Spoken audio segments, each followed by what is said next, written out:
ஆண்மனைய அன்பு வணக்கம். அன்பு சொந்தங்களே, இன்றைய பதிவாக தயவு என்ற கருத்தில் சில கருத்துக்களை பார்ப்போம். தயவு பற்றி நம் சன்மார்க்க சொந்தங்களுக்கு அதிகமாக விளக்கி கூற வேண்டிய அவசியமில்லை. எனினும் சில முத்தாய்ப்பான கருத்துக்களை மட்டும் பார்ப்போம் நண்பர்களே. தயவு என்றால் பிற உயிர்களிடத்தில் இரக்கம் காட்டுதல் என்று ஒரே வரியில் கூறிவிடலாம். ஆனால் உண்மை தயவு எப்படிப்பட்டது என்று பார்ப்பதே விசேஷமாகும். ஒருவன் பிறருக்கு உதவி செய்ய ஒரு வாய்ப்பினை இறைவன் தந்தானே என்று நினைத்து கண்ணீர் விடுகிறானோ அவனிடமே உண்மையான தயவு இருக்கிறது என்று பொருள். அதுதான் உண்மை தயவு. எனவே அன்பர்களே, இறைவன் என் மீது கருணை வைத்துள்ளான், அதனால்தான் நான் பிறருக்கு உதவி செய்ய முடிகிறது என்று நினைக்க வேண்டும். ஆக தயவு என்பது இறைவன் தந்த வாய்ப்பாக கருத வேண்டுமே தவிர நான் செய்கிறேன் என்று நினைக்கக்கூடாது. தயவு இல்லாவிட்டால் மொத்த இந்த உலகமே இல்லை. ஒவ்வொருவரும் பிறருடைய தயவில் தான் வாழ வேண்டியிருக்கிறது. குழந்தைக்கு பெற்றோர்கள் தயவு தேவை, மாணவர்களுக்கு ஆசிரியர்கள் தயவு தேவை, மனைவிக்கு கணவன் தயவும் கணவனுக்கு மனைவி தயவும் தேவை.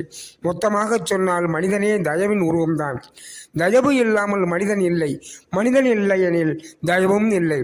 தயவு செய்து வாருங்கள், தயவு செய்து பாடுங்கள், தயவு செய்து உதவி செய்யுங்கள், தயவு செய்து தாருங்கள், தயவு செய்து சொல்லுங்கள் என்றுதானே நாம் பேசுகிறோம்.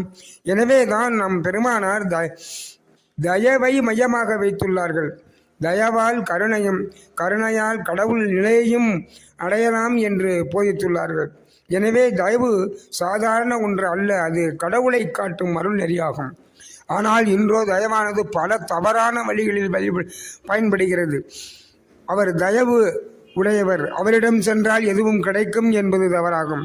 நான் தயவு உள்ளவன், எது கேட்டாலும் தருவேன் என்பது ஆணவத்தின் வெளிப்பாடு ஆகும், அகங்காரத்தின் வெளிப்பாடாகும். நான் 1000 பேருக்கு அன்னதானம் செய்கிறேன், துணிமைகள் கொடுக்கிறேன் என்று என்பது அகங்கார தயவு ஆகும். எனவே அன்புள்ளங்களே, தயவு என்ற அடைமொழி போடுவது மட்டும் போதாது, அதற்கு இலக்கணமாக இறைவன் திருவருளாலே எல்லாம் செய்கிறோம் என்று நினைப்பதுதான் உண்மை தயவாகும். எனவே நண்பர்களே, எல்லாம் அவனே அவனே நாம் என்று நினைப்பதுதான் உண்மை தயவு. எனவே தயவு நெறி என்பது என்னவென்று புரிந்து கொண்டு தயவாக வாழ்வோம். எனவே நட்புகளே, எல்லாம் அவனே, நான் இல்லை என்று பழகுவோம் வாரியர். அருட்பெரும் ஜோதி, அருட்பெரும் ஜோதி, தனிப்பெரும் கருணை, அருட்பெரும் ஜோதி.